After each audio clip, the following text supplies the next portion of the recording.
अस्सलाम वालेकुम फ्रेंड्स। चश्मे करम की दूसरी एपिसोड के साथ मैं कासिम अपनी सर्वाइवल स्टोरी शेयर कर रहा हूँ। और पिछली एपिसोड में मैं सानहा दाता दरबार से पहले की ज़िंदगी का अपना मुख्तसर सा तारुफ़ करवा चुका हूँ।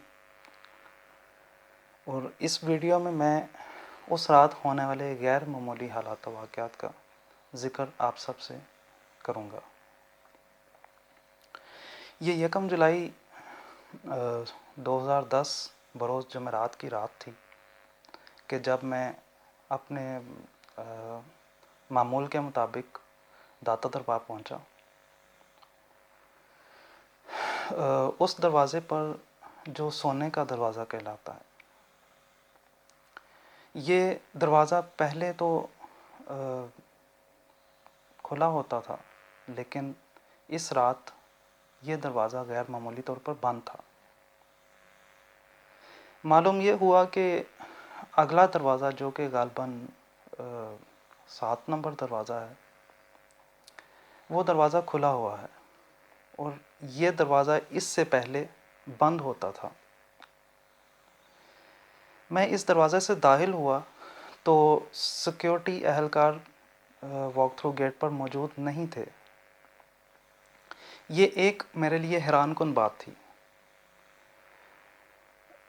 ऐसा मालूम होता है कि जैसे इस हमले की खबर दरबार के इंतज़ामिया को पहले हो चुकी थी।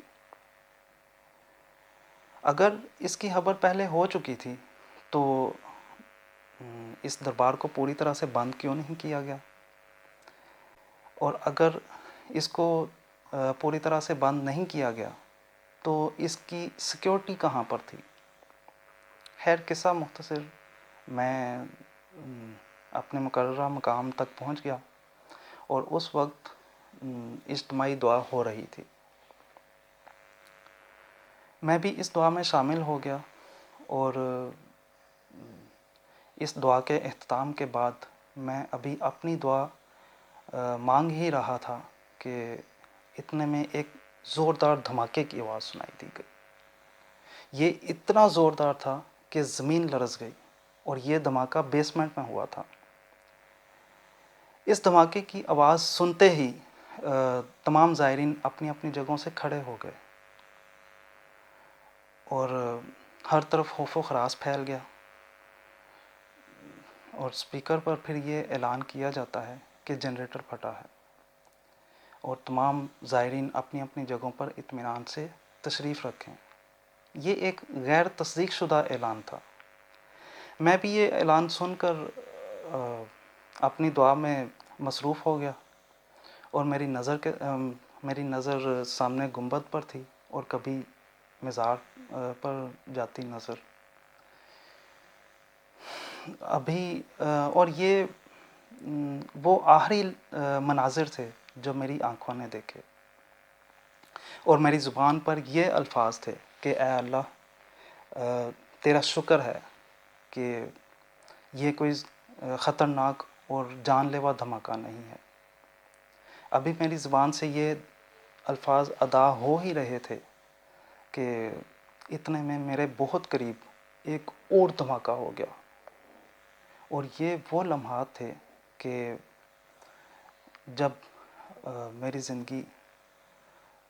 ज़िंदगी ने दूसरे दौर की तरफ अपना रुख मोड़ लिया। राहबरे कामिल चलने को तैयार तो हूँ, पर याद रहे उस वक्त मुझे भटका देना जब सामने मंजिल। इससे बाद के क़यामत है मनाज़िर क्या थे और वो कौन सा वजीफ़ा था कि जो अल्लाह रब्बुल इज़्ज़त की तरफ से मेरी ज़ुबान पर जारी कर दिया गया और मेरे लिए आसानियाँ पैदा होती चली गईं। ये सब आपको बताऊंगा, लेकिन अपनी अगली वीडियो में ज़रूर देखिएगा और अपने फ्रेंड्स एंड फैमिली से भी ज़रूर शेयर कीजिएगा। मिलते हैं अगली वीडियो में। Thank you for watching. Allah हाफ़िज़। अब क्यों ढूंढ چشم